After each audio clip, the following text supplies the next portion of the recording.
Assalamualaikum warahmatullahi wabarakatuh. Nama saya Rizaluddin Maulana dengan nomor NIM 1198030229. Di sini saya akan menjawab dari ujian tengah semester dari mata kuliah Sosiologi Industri. Soal yang pertama, jelaskan pengertian dari sosiologi, pengertian dari industri, dan pengertian dari sosiologi industri. Yang pertama, sosiologi.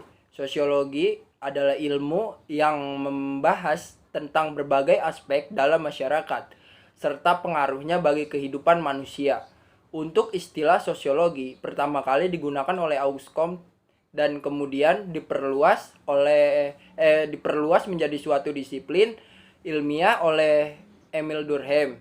Yang kedua ada industri. Industri adalah suatu bidang atau kegiatan ekonomi yang berkaitan dengan pengolahan bahan baku atau pembuatan barang jadi di pabrik dengan menggunakan keterampilan dan tenaga kerja dan penggunaan alat-alat bidang pengolahan hasil bumi dan distribusinya sebagai kegiatan utama. Yang ketiga, sosiologi industri. Sosiologi industri merupakan mata kuliah pada program studi administrasi bisnis yang didesain untuk mengembangkan kemampuan mahasiswa dalam berpikir dan mengekspresikan ide terkait perkembangan masyarakat pada era industrialisasi dan digitalisasi.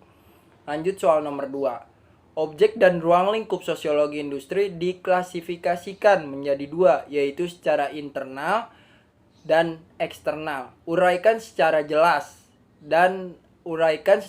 masing-masing. Yang pertama, secara internal, analisis tingkah laku manusia dalam hubungan kerja di perusahaan atau industri. Yang pertama ada hubungan kerja dalam industri, yang kedua ada organisasi industri, yang ketiga ada manajemen industri, dan yang keempat ada leadership dalam industri. Untuk secara eksternalnya, analisis kegiatan manusia dengan latar belakang sosial ekonomi dan kultural yang berbeda-beda. Yang pertama, tipologi masyarakat industri. Yang kedua, perkembangan masyarakat industri. Yang ketiga, birokrasi, kaitan birokrasi dengan industri. Maksudnya, yang keempat, analisis dampak lingkungan. Dan yang kelima, CSR atau Corporate Social Responsibility. Lanjut soal nomor 3. Ada 6 ciri dari masyarakat praindustri. Sebutkan 5 saja yang Anda ketahui. Yang pertama, produksi yang terbatas. Yang kedua, ekonomi bertumpu pada pertanian. Yang ketiga, pembagian kerja yang terbatas dalam masyarakat praindustri. Proses produksi relatif sederhana dan jumlah spesialisasi kerja terbatas. Yang keempat, variasi kelas sosial yang terbatas. Dan yang kelima, komunikasi antar komunitas terbatas, hanya sedikit yang melihat atau mengetahui keadaan di luar desanya sendiri. Lanjut soal nomor 4. Ada 4 macam dampak industri, yaitu urbanisasi, eksploitasi tenaga kerja, perubahan pada struktur keluarga, dan lingkungan hidup. Jelaskan dan berikan contohnya masing-masing. Yang pertama, urbanisasi. Urbanisasi adalah perpindahan penduduk dari desa ke kota. Untuk contoh urbanisasi yaitu masyarakat desa yang pindah ke kota untuk mencari kerja. Yang kedua, eksploitasi tenaga kerja. Eksploitasi tenaga kerja yaitu pemberian imbalan yang tidak wajar kepada pekerja di mana jumlah kurang dari jumlah total produksi setelah dikurangi dengan biaya pemeliharaan barang-barang modal. Untuk contohnya, buruh migran dipaksa tidur di lantai tanpa alas atau bahkan tidur di kamar mandi yang dingin. Yang ketiga, perubahan pada struktur keluarga. Dengan adanya industri itu sendiri, maka berdampak juga pada keluarga dan bisa jadi akan menyebabkan perubahan pada struktur keluarga itu sendiri. Contohnya, apabila pada umumnya seorang ayah yang seharusnya mencari nafkah untuk keluarganya, tapi kenyataannya ayah tersebut tidak mendapat gaji yang cukup untuk memenuhi kebutuhan keluarganya, sehingga mau tidak mau seorang ibulah yang seharusnya menjadi ibu rumah tangga jadi harus mencari pekerjaan. Yang terakhir, lingkungan hidup. Bagi kehidupan sosial, industri cenderung membawa dampak positif. Tapi bagi lingkungan hidup, industri membawa banyak dampak negatif seperti pencemaran air, polusi udara, dan lain sebagainya. Selain yang telah disebutkan tadi, dalam lingkungan sosial industri biasanya mendapat tuntutan sosial. Soal nomor 5. Menurut Daniel Bell tahun 1973 terdapat 5 faktor atau dimensi yang mempengaruhi masyarakat post-industri. Jelaskan dan berikan contohnya masing-masing.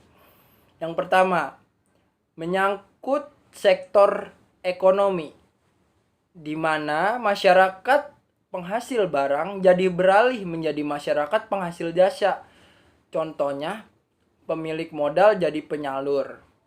Kedua, terjadi di lapangan pekerjaan, di mana terdapat perubahan dalam jenis kerja. Ketiga, pengetahuan teoritis sebagai inovasi dan pembentukan.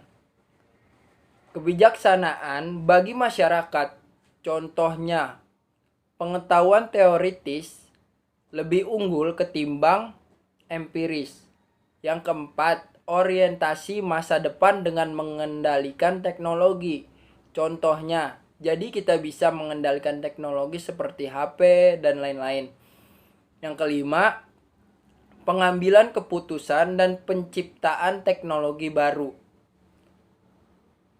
Nomor 6. Mengapa persoalan buruh di Indonesia selalu melakukan protes demonstrasi baik kepada pemerintah maupun kepada pengusaha? Jelaskan apa sebabnya dan bagaimana solusinya menurut Anda. Menurut saya sendiri, penyebabnya di Indonesia itu sering terjadi demonstrasi buruh karena mungkin kurangnya keadilan dan upah untuk para buruh. Dan solusinya menurut pendapat saya harus adanya kebijakan yang menguntungkan bagi rakyat juga. Untuk soal yang terakhir, nomor 7, pertumbuhan kerajinan menjadi industri melalui 3 tahapan, yaitu sistem domestik, manufaktur, dan sistem pabrik. Jelaskan dan berikan contohnya masing-masing. Yang pertama, sistem domestik. Tahapan ini disebut sebagai tahap kerajinan rumah atau home industry. Para pekerja masing-masing menggunakan alat kerja mereka sendiri, contohnya toko batik. Yang kedua, sistem manufaktur. Pada tahap ini, pekerja bekerja di pabrik yang biasanya berada di belakang rumah majikan. Contohnya, pabrik kerupuk. Yang ketiga, sistem pabrik. Pada tahapan sistem pabrik, kerajinan industri sudah dikerjakan menggunakan mesin. Contohnya, KHTek. Sekian pemaparan dari saya dan jawaban-jawaban dari saya. Kurang lebihnya mohon maaf. Wabillahi taufik wa hidayah. Wassalamualaikum warahmatullahi wabarakatuh.